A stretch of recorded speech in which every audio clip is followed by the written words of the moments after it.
Kia Sorento empezó siendo como un sub todoterreno. Ahora, en su cuarta generación y en el facelift de ella, se ha convertido en un sub familiar. Tiene varias cualidades. Uno de ellos, su motor de 440 Nm de torque en la versión diésel, su seguridad bastante avanzada para la versión B, y esta ofrece algo muy espectacular que a las familias les gusta: la posibilidad de equipar una tercera fila y con ello dándonos 7 plazas totalmente cómodas. Quédate porque vamos a hacer un review y una prueba de manejo completa.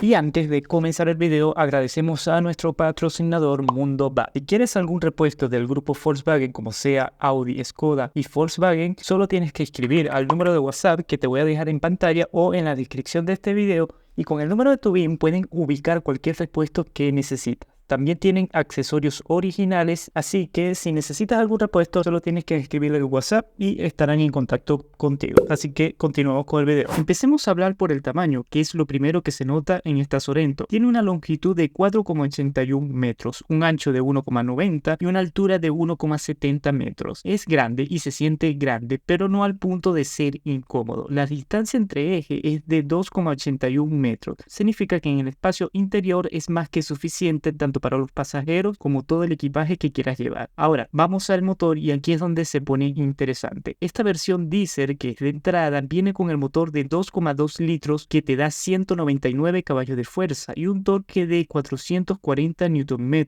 Está acoplado a una transmisión automática de doble embrague. ¿Qué significa esto? Que vas a tener una conducción suave pero con toda la potencia que necesitas cuando le pises. Todo esto está montado sobre una tracción delantera, a lo menos en esta versión, que te va a dejar un manejo sólido y confiable en cualquier situación. Y siguiendo con lo que consume, estamos hablando de unos 11,8 km por litro en ciudad y 19,4 km por litro en carretera. Para una sub de este tamaño, nada mal, ¿verdad? Ahora, ¿qué equipamientos nos otorga esta Sorento siendo la versión de entrada? Primero destacamos las ayudas a la conducción, dado que tenemos asistente de colisión frontal, giro y cruce, sensor de punto ciego con intervención y seguimiento y mantenimiento de carril. También tendremos control crucero con arranque y detección desde cero, así que para ser una versión de entrada viene bastante equipada en cuestión de seguridad. En equipamiento se destaca la posibilidad de tener climatizador dual, también la posibilidad de partir de forma remoto el vehículo mediante la llave, y también tiene modos de manejo, pero aquí hay que poner un entre paréntesis dado que no tiene suspensión adaptativa. Y por último tendremos algo denominado portón inteligente, que si te acercas con la llave en el bolsillo en la zona trasera se va a aperturar de forma automática. Capaz lo que nos haría falta en equipamiento serían los asientos calefactados o ventilados, dado que todas las versiones equipan asientos de cuero y solo la acción climatizada de los asientos se reserva para las versiones full. Y ya que estamos hablando de lo bueno, hablemos de lo no tan bueno, que son los precios. La Sorento tiene varias versiones. Desde la más básica te va a costar 34.594.000 pesos aproximadamente, hasta la versión más full que puede llegar hasta los 46.780.000 pesos. Ahora, la versión que estamos probando, que es la diésel de entrada, la encuentras por 37.631.000 pesos. Todos estos precios que te indiqué son con los bonos incluidos. Bueno, empezando por el frente tendremos luces 100% LED, excepto para lo que es el intermitente. Las luces son diferentes a lo que sería la full, dado que estas son de proyección, las otras serían por tipo lupa. Bueno, pero por lo menos se agradece que sean 100% LED. Y tendremos neblineros en la zona de abajo. Y así se vería la intermitente. Por los lados, bueno, lo que destaca es la puerta, que es de gran dimensión porque te da una buena apertura a lo que es la zona de atrás. Bueno, en la parte trasera hay que mencionar varias cosas. Primero, que el limpiaparabrisas trasero se oculta ahí. Las intermitentes, todas las luces, lo que es el juego de luces, son de halógena. En esta versión se las reserva la límite, solo la versión LED. Y abajo tendremos lo que es la luz de retroceso.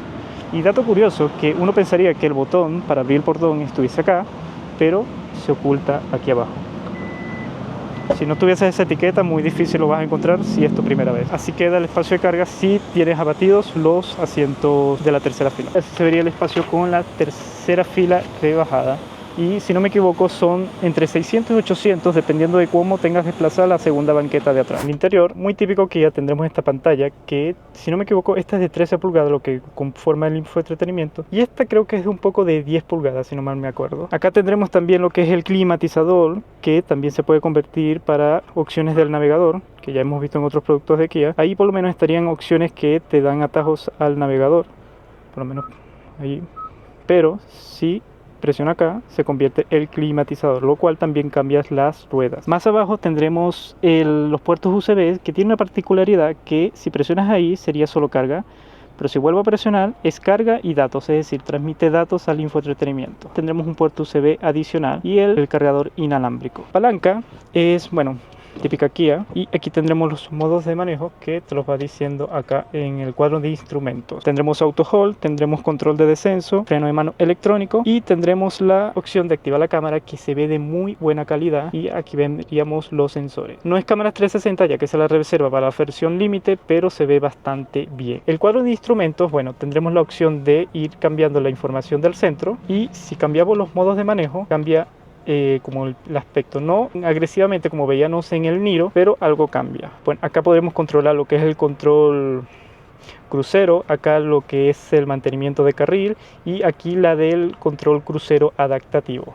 Por acá aquí son botones personalizables, como ya hemos visto de otros productos de Kia. Por acá tendremos la opción para abrir el portón, que es eléctrico, y acá para desactivar el control de estabilidad. Por acá podremos desplegar los retrovisores, el seguro de las puertas, los vidrios, el seguro de los niños para las partes de atrás y no mucho más. Las puertas, bueno, son de materiales blandos arriba y un poco duros abajo, pero se siente bien todo construido, típico de Kia. Por acá tendremos la guantera, que es de bastante amplio espacio, pero el manual te ocupa casi todo, dado que es bastante generoso. Y en la parte de arriba tendremos, bueno, el retrovisor, que es electrocromático, y las luces, que son en esta versión de halógena. Y tendremos tapasoles con un gran espejo, pero la luz se activa de forma manual. Un poco raro, pero para que lo consideres. La consola central es muy amplia, no se puede ajustar dado que es fija, pero está bien puesta porque está bastante elevada. El techo, bueno, esta versión no tiene techo panorámico. Y vamos a las plazas traseras. Y algo que se me olvidó mencionar, los asientos de adelante, que bueno, como te mencioné, son de cuero y son manuales para esta versión. Los eléctricos se los reserva para la versión límite. Bueno, en la fila de atrás tiene dos posiciones, por lo menos esta sería la más atrasada y esta la más adelantada que puedes. Aún así, estando la más adelantada, tengo un espacio mayormente suficiente para mi estatura, y también tengo la posibilidad de inclinar este respaldo y voy bastante cómodo, como para echarse una siesta en un largo viaje. Bueno, tendremos mallas como para guardar cosas. Esto sería como para guardar el teléfono, ya que no es tan profunda. No tendremos puertos USB, tendremos una toma B12 y tendremos salidas de aire, pero no para controlar el climatizador. Las puertas de atrás, bueno, tienen el curioso, el portavasos se encuentra acá arriba, y también tendremos otro en la zona central, considerando para que sepas que tiene apoyabrazo central. Y las manillas, igual que en las puertas de adelante, que no mencioné, son como invertidas, y los materiales igual, blandos arriba y un poco más duros en las partes de abajo, típico, bueno, que encontramos en casi todos los segmentos hoy día. Y mencionar la llave, que tiene la opción de abrir el portón eléctrico acá y encender el vehículo desde la distancia, y se siente de buena calidad y bastante liviana. Bueno, en la zona de atrás, esta sería la tercera fila de asientos. Como puedes ver, mi pantorrillas no pegan del asiento, voy relativamente cómodo, capaz para viajes cortos, pero un viaje largo se puede ver un poco más complicado. Igual acá se puede ajustar la posición de inclinación del asiento de atrás, y bueno, esto sería lo más acostado que podría estar el segundo ocupante de acá. Así se vería el posicionamiento. Lo bueno es que la persona de atrás puede hacer literalmente todo. Tiene este botón que destraba el asiento, y bueno, la salida se vuelve un poco complicado porque faltaría como una mejor agarradera. Acá tiene una, pero como que te tienes que agarrar de aquí, de esta goma, y salir. Y algo que se me olvidó mencionar de las plazas traseras es que tienen la posibilidad de ajustar la fuerza del ventilador desde esta zona, y desde la zona trasera puedo ocultar o puedo guardar los asientos de la segunda fila. Y tengo una toma B12, no tengo puerto USB, pero tengo la toma B12 y los portabebidas de los ocupantes de la tercera fila. Mencionar que la rueda de repuesto no se encuentra por debajo de lo que uno pensaría del piso del maletero, sino se encuentra en la parte de acá abajo. Entonces, por si te toca cambiar, espero que no te toque, porque no es nada fácil en convencionar a lo que tenemos cuando tenemos la rueda acá abajo. Bueno, ya en la prueba de manejo de la nueva Kia Sorento, el facelift de esta cuarta generación, hay que mencionar que, primero, es un auto que es bastante cómodo, pero también tiene unos pequeños detalles, por lo menos en aerodinámico. El ruido del aislamiento del aire no es muy bueno. A altas velocidades se nota mucho aire acá. No sé si se llega a meter en la toma de sonido, pero se siente. Y entonces es un poco molesto, pensando que esto es un auto que vale 30 millones de pesos, no es nada barato. Entonces ahí se decayó Kia. Las asistencias de conducción de este auto están muy bien, por lo menos ahorita voy con se activa solo el mantenimiento de carril y me mantiene centrado en el carril, o me corrige si me llego a desviar un poco, lo hace bastante bien, no es tan invasivo, hace como un poco de fuerza, pero al final tú tienes la última decisión de tomar el control. También tendremos control crucero adaptativo, el cual también funciona muy bien, si lo prendemos, ahí se activa y me mantiene con la distancia prudente, ni siquiera siento el frenado, lo hace tan suave todo, que lo hace muy bien. En verdad es muy cómodo el control crucero adaptativo. Normalmente cuando hace esto son muy bruscos estos sistemas, y acá en verdad lo hace bastante bien.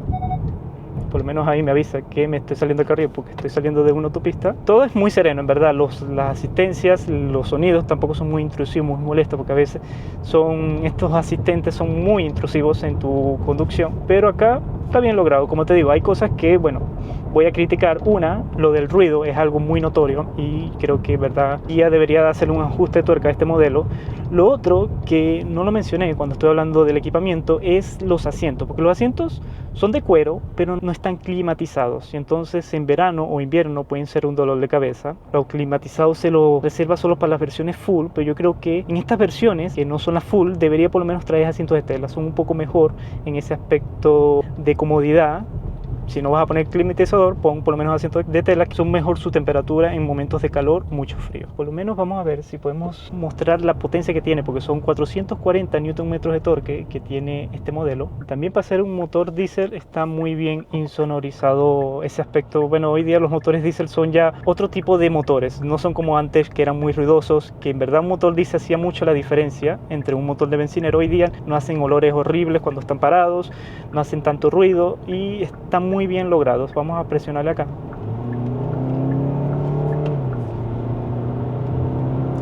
Responde bien. La caja pareciera ser una tipo CVT por cómo mantiene las revoluciones al momento que le exiges. No sé si es porque no logra hacer los cambios cuando tendría que hacerlos, como que se queda revolucionado, y es algo que en verdad no te gusta, porque no es como uno diría una de doble embrague, que normalmente cuando presionas hace los cambios bastante rápido. Acá pareciera que se quedara pegado, pareciera más bien una CVT, como te digo, y no me gusta mucho ese aspecto. Si no le meto mucho acelerador, los cambios los hace bastante rápido. Pareciera que cuando le exijo es que se queda ahí pegado, pareciera que no hiciera los cambios. En verdad el ruido del viento es algo preocupante, que da mucho que desear. Creo que Kia debería darle un ajuste de tuerca. Eso sí, en bajas velocidades el auto es bastante cómodo, absorbe bien las imperfecciones con este perfil que es bastante generoso, lo hace muy bien. La cabina está muy bien insonorizada en aspecto de plásticos, no le suena literalmente nada, y por lo menos estos baches, imperfecciones del camino, el auto se siente bastante firme. Tengo entendido que la suspensión, bueno, también mencionar que los modos de manejo no cambian la dureza de la suspensión, ya que no es adaptativa, y la suspensión siempre está muy destinada a la comodidad en vez de la deportividad. Entonces es un auto que para la ciudad, para todos estos caminos, absorber las imperfecciones es ideal. Ahora, para autopista creo que este auto, que yo creo que también debería ser un fuerte, dado que con 7 plazas y siendo diésel, mayormente la gente que compra este tipo de auto lo busca también para hacer viajes largos, creo que el auto va a quedar con algunos adebes que no están muy bien, dado que, bueno, es un auto, como te digo, bastante caro, y tú esperas que estos aspectos estén corregidos, porque son aspectos tontos. Por lo menos lo de la insonorización creo que es algo que está muy mal logrado. Entonces esto puede hacer perjudicar una comodidad en la autopista. Ahora vamos a hacer una prueba de los modos de manejo de la Kia Sorento. Por lo menos ahí estoy en Sport, y lo que hace es mantener revolucionado el motor, como para siempre entregarte la potencia del motor al instante. Ahí estoy en Smart, que lo que hace es, bueno, él, dependiendo de lo que tú le exijas al motor, él va a poder cambiar entre uno y otro automáticamente. Aquí estoy en modo Eco, que estoy suponiendo que lo que va a hacer es priorizar, mantenerme en el cambio más alto posible para poder consumir menos. Vamos a ver cómo se comporta el Eco en esta rotonda. Sí, definitivamente aquí lo que hace es hacer los cambios más rápidos.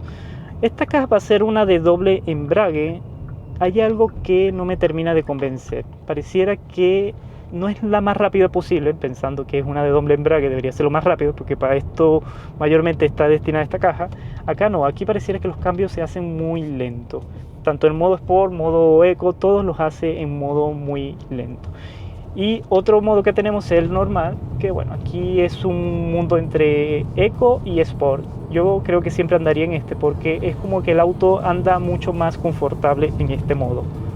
¿Vale la pena esta Kia Sorento? Yo lo dudo. En verdad hay muchos aspectos negativos, pero también tiene muchos aspectos positivos. La seguridad es su fuerte, el ensamble es también muy bueno, el espacio de atrás espectacular, y entonces esos aspectos son capaz lo que pueden ser decisivos para una familia que busca este tipo de autos. Ahora, si vas a usarla mucho para viajes largos, verías otras opciones, porque este auto no va a ser su fuerte en las autopistas. Y sin duda, otro modelo que tienes que ir a ver, que sin duda puede competir con este fácilmente, es el nuevo Skoda Kodiaq. Anda a verlo pinchando acá.